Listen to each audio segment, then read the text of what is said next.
Take a moment and picture the classic American home.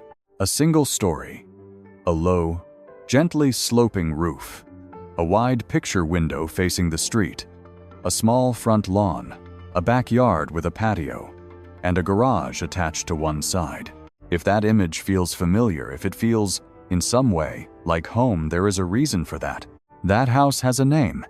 It is called a ranch house, and it has a specific origin, a specific year, and a chain of decisions behind it that most of the people who have ever lived in one have never heard of.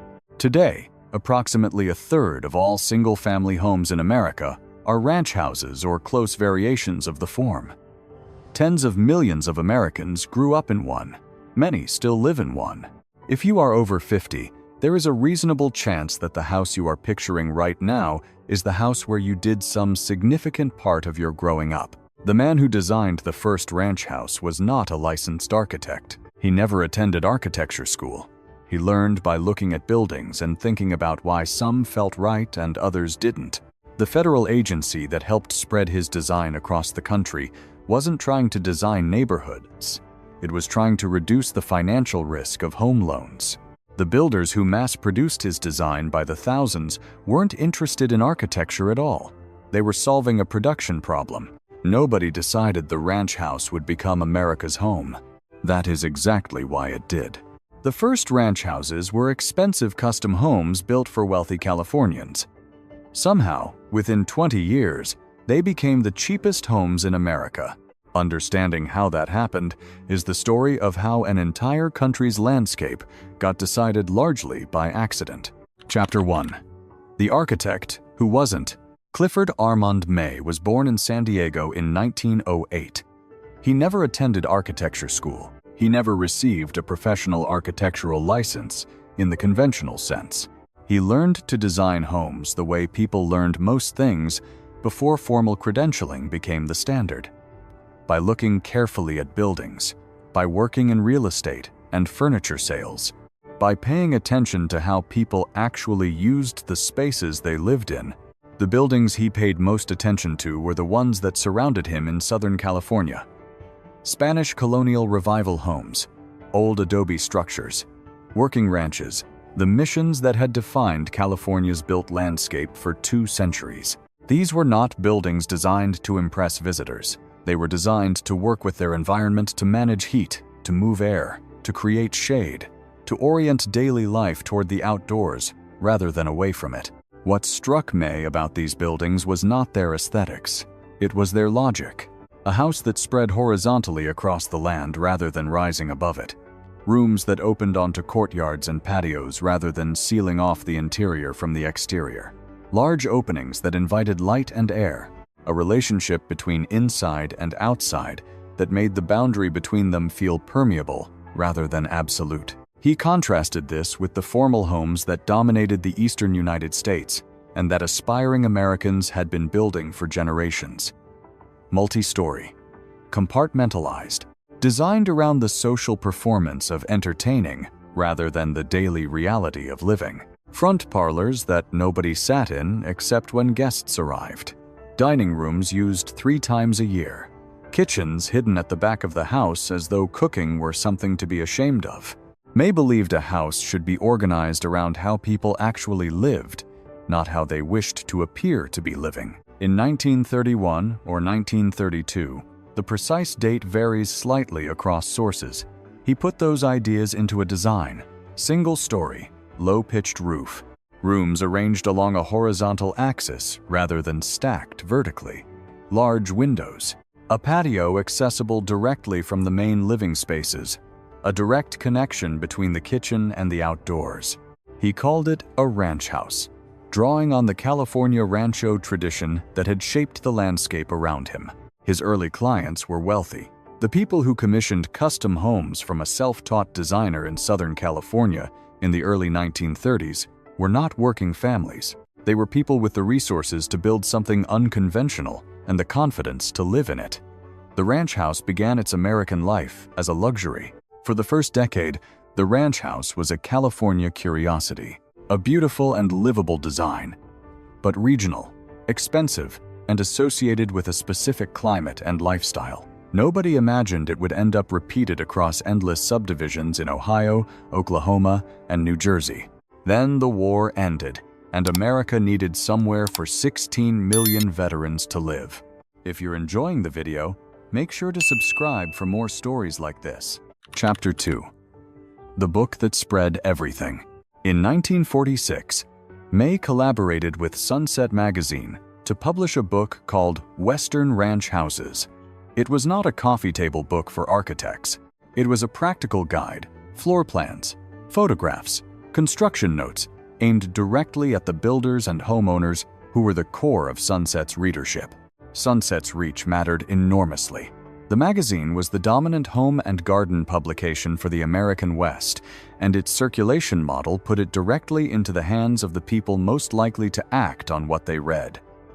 Builders, developers, homeowners planning construction, people who were, in 1946, just beginning to anticipate the enormous demand for housing that the returning veterans would create.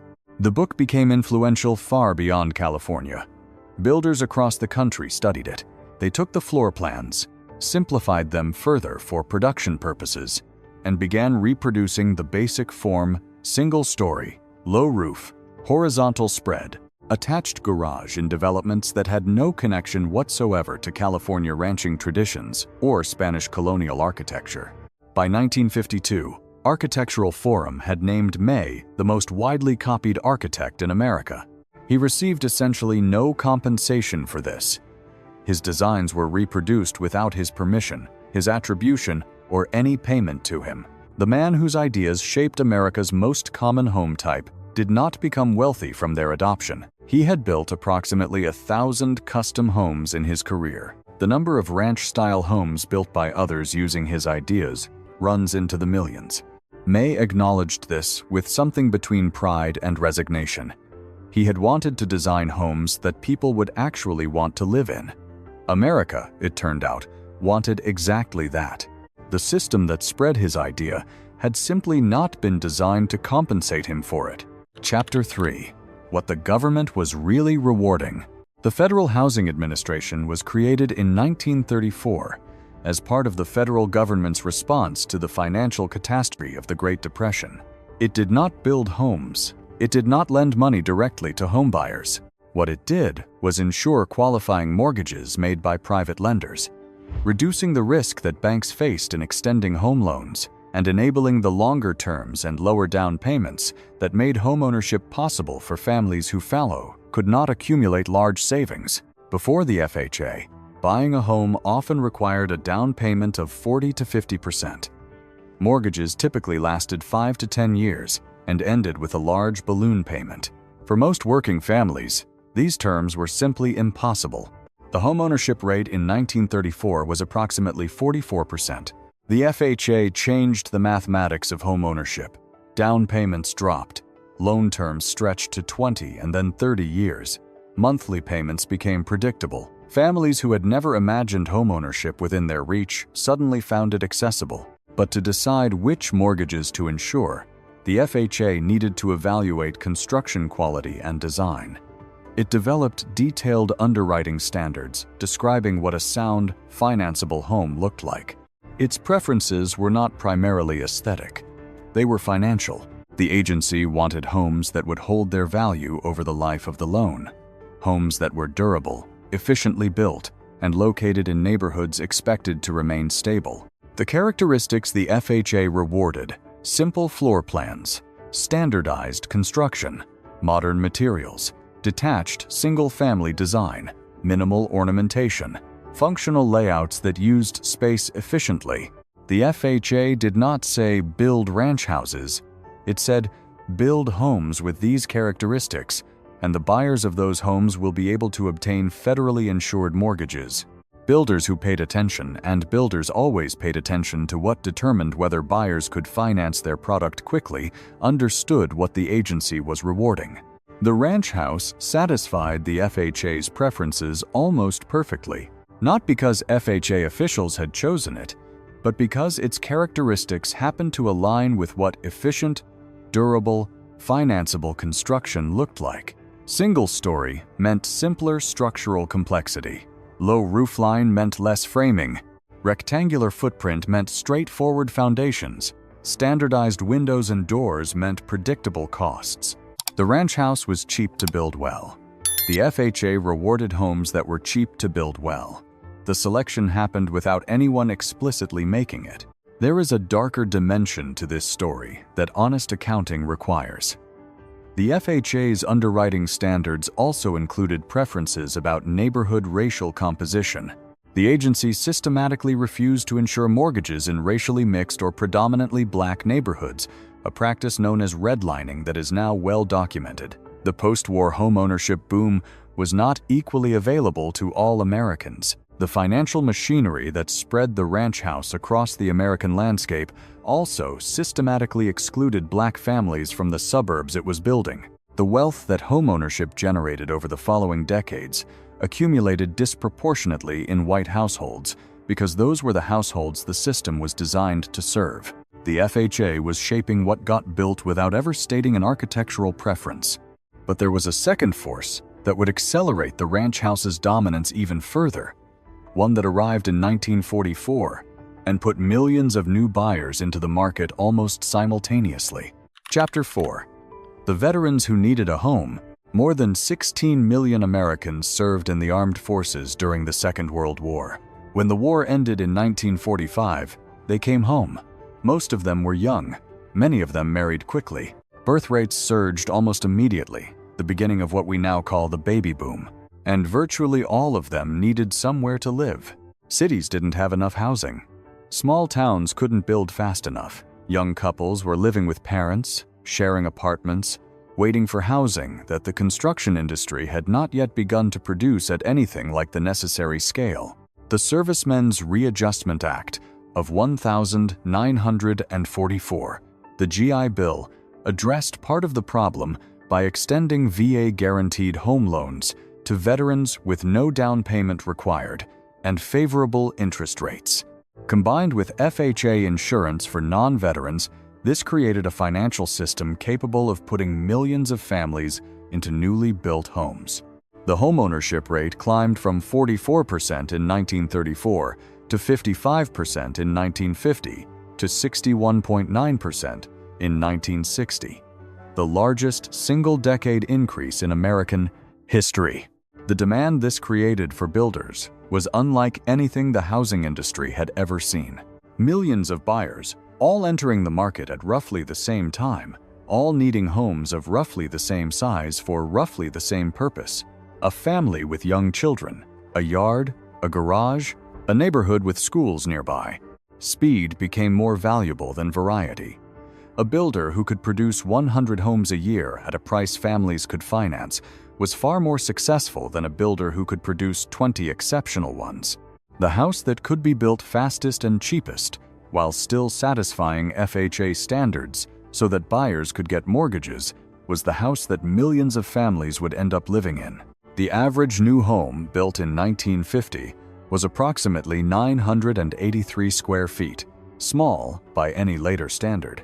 But for a family that had been doubling up in a city apartment or waiting years for anything to become available, 983 square feet with a yard and a garage felt like abundance.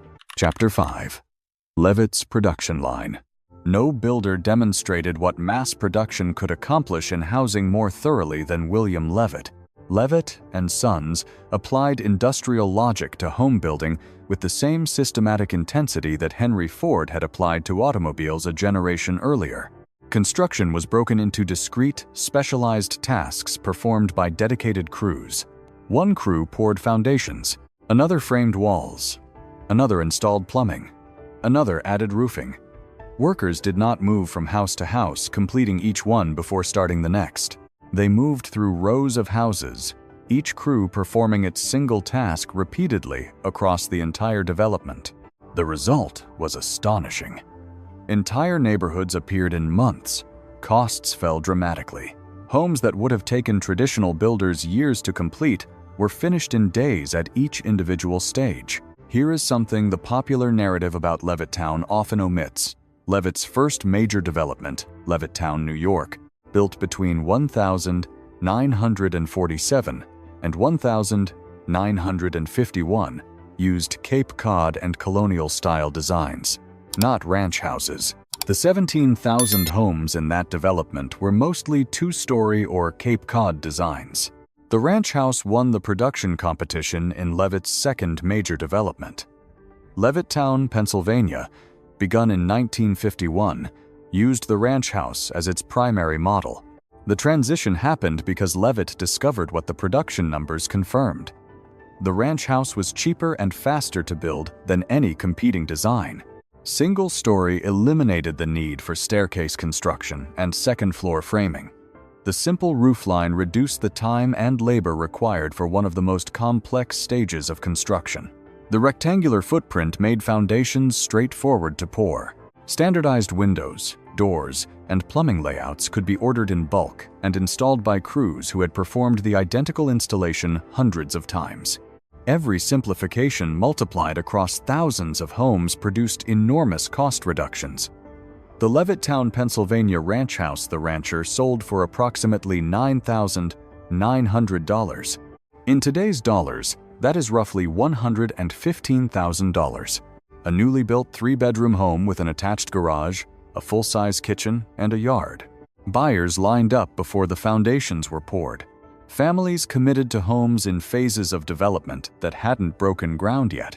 The ranch house was not winning because it was the most beautiful or the most architecturally interesting design available. It was winning because it was the most affordable, the most financeable, and the most producible. Levitt's ranch houses were selling faster than they could be built. But the ranch house wasn't just winning a commercial competition. It was quietly reorganizing how American families lived inside their homes in ways that nobody had planned for, and that would take years to fully understand. If you want to discover more hidden stories behind the world around us, subscribe to the channel. Chapter 6. The House That Reorganized Family Life. The American home before the war still carried the logic of an earlier century. Formal dining rooms designed for entertaining, front parlors that remained largely unused except when company arrived, kitchens positioned at the back of the house, separated from the rest of family life as though cooking were an activity to be conducted out of sight, rooms with doors that could be closed to separate one activity from another. The ranch house challenged that logic at its foundation. It organized the home around how people actually lived, rather than how they wished to appear to visitors. The kitchen opened toward the living areas. A parent preparing dinner could see the living room, and, through the sliding glass door, the backyard where children were playing. This was not a minor convenience. For the generation of parents who moved into ranch houses in the 1950s, it represented a fundamental change in the daily experience of family life. The home was no longer organized around the formal reception of guests. It was organized around the continuous activity of a family that spent most of its time together. The backyard became something new. Earlier, urban homes had backyards, but they were often narrow spaces between buildings, used for hanging laundry or storing tools. The ranch house's horizontal spread, combined with the suburban lots on which it sat, created backyards that were genuine outdoor rooms, spaces large enough for birthday parties, summer cookouts, children's games, and the particular kind of informal neighboring that happens when yards share a fence. The picture window facing the street was both a connection to the neighborhood and a display, a way of being visible to the community while remaining inside the home. It was a different relationship to public life than the front porch of an earlier generation, which had placed residents directly in the social space of the neighborhood. The picture window mediated that relationship through glass. And then there was the garage. Earlier, American homes typically had detached garages at the rear of the property, accessed from an alley. The car was stored separately from the house, a convenience rather than a central feature of the home's design. The ranch house changed this fundamentally. The garage moved to the front facade, becoming one of the primary visual elements of the home as seen from the street. This was not primarily an architectural decision. It was a production decision. A single-story home, spreading horizontally across its lot, had room on the front face for a garage door. Incorporating the garage into the main structure saved construction cost compared to a detached outbuilding. But the consequence was significant. The automobile was now literally built into the house. The garage door became one of the most recognizable features of the American suburban streetscape, sometimes the largest single element of a home's front elevation. The attached garage was also a statement about how life in these new suburbs would work. The grocery store was not within walking distance. The school was a drive away. Work was a commute. The car was not optional. The house acknowledged this by giving the car its own room. Chapter 7. Why every street started looking the same. By the early 1960s, you could fly over California, or Pennsylvania, or Texas, or Illinois communities separated by 1,000 miles, and entirely different histories, and many of the new neighborhoods below would look strangely similar. One story, low roof, wide footprint, front lawn, driveway, garage. The same general proportions repeated with minor variations in exterior material. Brick here, wood siding there, a carport instead of a garage somewhere else, but the same underlying logic, the same basic form, the same relationship between house and street. This was not an aesthetic accident. It was the direct output of how the production system worked. Every variation in a home design added cost. A different roofline required different framing. A non-standard window size meant ordering a special part rather than pulling from bulk inventory. A custom floor plan required new construction sequencing. For builders producing hundreds of homes simultaneously, standardization was not an aesthetic choice. It was an economic necessity. The same lumber orders, the same window dimensions, the same plumbing layouts, the same foundations. Workers who repeated the same tasks across hundreds of units became faster with each repetition until the time required per unit dropped to a fraction of what individual craftsmanship would have demanded. The uniformity of post-war suburbs was the visible surface of an invisible economic logic. Each house was nearly identical to the next, not because builders lacked imagination, but because identical houses could be produced at a price that families with federally backed mortgages could afford. If you have watched the other documentaries in this series, the pattern is becoming familiar. The ranch house did not exist in isolation. It was one piece of a system that was assembling itself around it. Single-use zoning separated residential neighborhoods from commercial activity, and the ranch house fit perfectly into a residential-only zone. The interstate highway system connected these new suburbs to the city employment centers that their residents needed to reach every day. William Levitt provided the production method. The FHA and GI Bill provided the financing.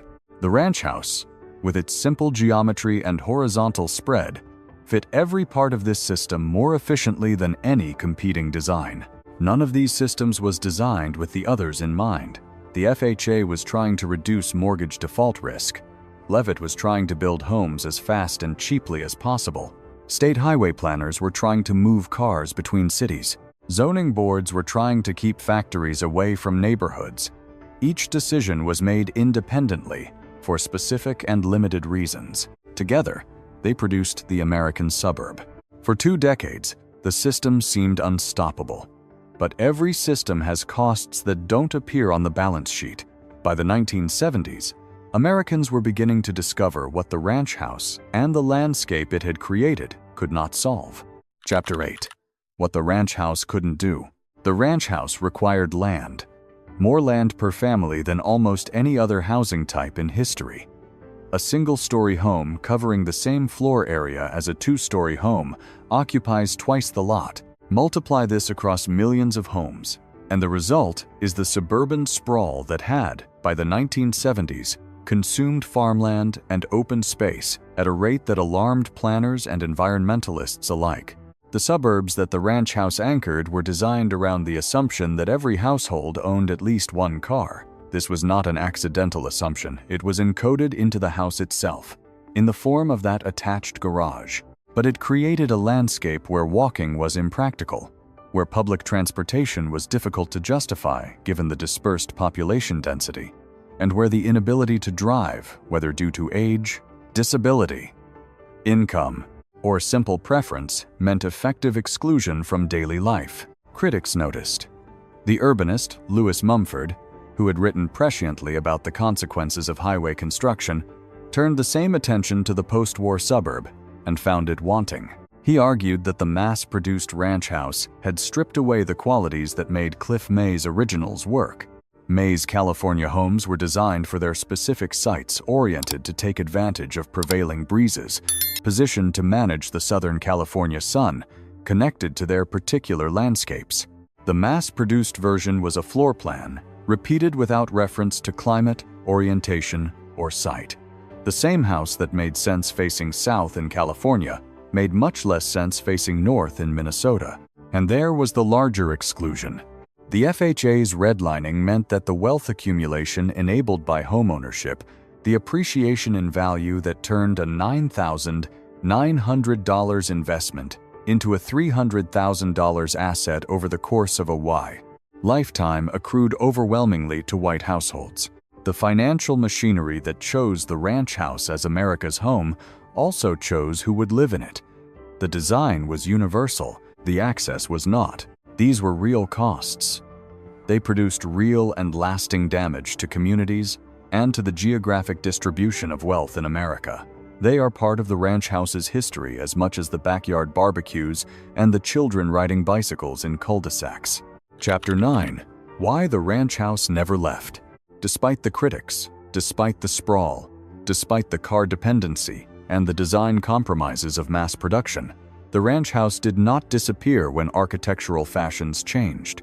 It persisted, and in the 21st century, it came back. The revival has two drivers, and they are almost comically different from each other. The first is aesthetic. The mid-century modern design movement, which encompasses the period of ranch house construction at its peak, has experienced a significant cultural rehabilitation. Homes that were once dismissed as ordinary, repetitive, and cheap are now recognized as expressions of a coherent design philosophy. The integration of indoor and outdoor living, the rejection of Victorian formality, the prioritization of daily comfort over social display. Renovated ranch houses in the right neighborhoods now sell for premiums over comparable two-story homes. The horizontal lines, the natural materials, the connection to the landscape, what looked like mass production in 1958, looks like intentional minimalism in 2024. The second driver is demographic, and it is more consequential. The baby boom generation, the largest cohort in American history, the children who grew up in the ranch houses, their parents bought in the 1950s and 1960s, is now at the age when stairs become hazardous. Falls are among the leading causes of injury and death among Americans over 65. A house with no stairs is not merely convenient for this population. It can be the difference between independence and assisted living. The ranch house's most practical attribute for 1950s families was affordability. Its most practical attribute for 2020s families is single-story accessibility. The form has endured across 70 years not because it is timeless in any aesthetic sense, but because its fundamental characteristics continue to answer real human needs, and those needs change in ways that the form, with its flexibility and adaptability, can accommodate. Ranch houses are also easier to renovate than almost any other American home type. Remove a non-load-bearing wall, and an open floor plan appears. Extend the footprint outward, and a new room is added without disrupting the existing structure. The simple geometry that made the ranch house cheap to build in 1952 makes it accessible to modify in 2024. Millions of families have done exactly that, updating kitchens, opening living spaces, adding windows, sometimes reclaiming the spirit of Cliff May's original idea about how inside and outside should relate to each other. Driving through almost any American neighborhood built between 1945 and 1975, you are driving through the legacy of a self-taught California designer's idea about how people should live, filtered through a federal mortgage agency, a production builder from New York, and a financial system designed to put as many families as possible into homes as quickly as possible. And most of the people who live in those neighborhoods have never heard of any of the decisions that put them there. Chapter 10. Who really decided? So who decided that the ranch house would become America's default home? The honest answer is nobody. Cliff May drew a house in San Diego in the early 1930s that reflected his environment and his instincts about how people should live. He was not trying to design the American landscape. He was trying to design a good house for the clients in front of him. Sunset Magazine published his ideas in 1946 because they were interesting and practical and matched what their readers were looking for. They were not trying to standardize American housing. They were publishing useful content for their audience. The FHA wrote underwriting standards in the 1930s that rewarded construction characteristics the ranch house happened to embody efficiently. Its officials were not ranch house enthusiasts. They were trying to reduce mortgage default rates. William Levitt discovered in 1951 that the ranch house was cheaper and faster to produce than any competing design. He was not making an architectural statement. He was solving a production problem. The GI Bill and FHA loans put millions of families into the market for newly built homes simultaneously.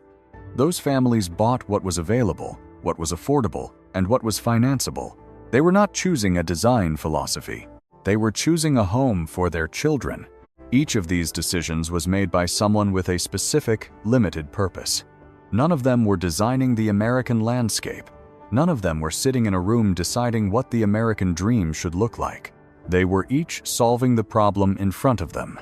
Together, those solutions produced one of the most geographically uniform built environments in human history. They produced a country where a house in one suburb looks remarkably like a house in a suburb 1,000 miles away. They produced a landscape that was built for a specific set of economic and demographic conditions, and that has been lived in by subsequent generations who had no part in those conditions and no knowledge of those decisions. The house that tens of millions of Americans still live in today was not designed for them. It was designed for California clients in the 1930s.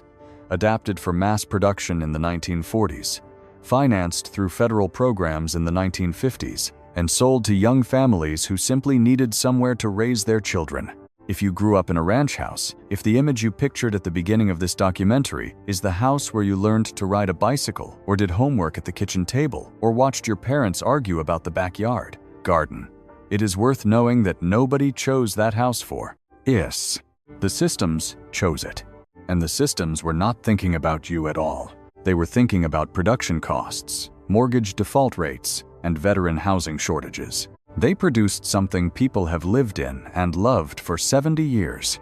That may be the most American thing about the ranch house. Not that it was planned, but that it worked anyway. Thanks for watching. If you enjoyed this video, don't forget to subscribe for more.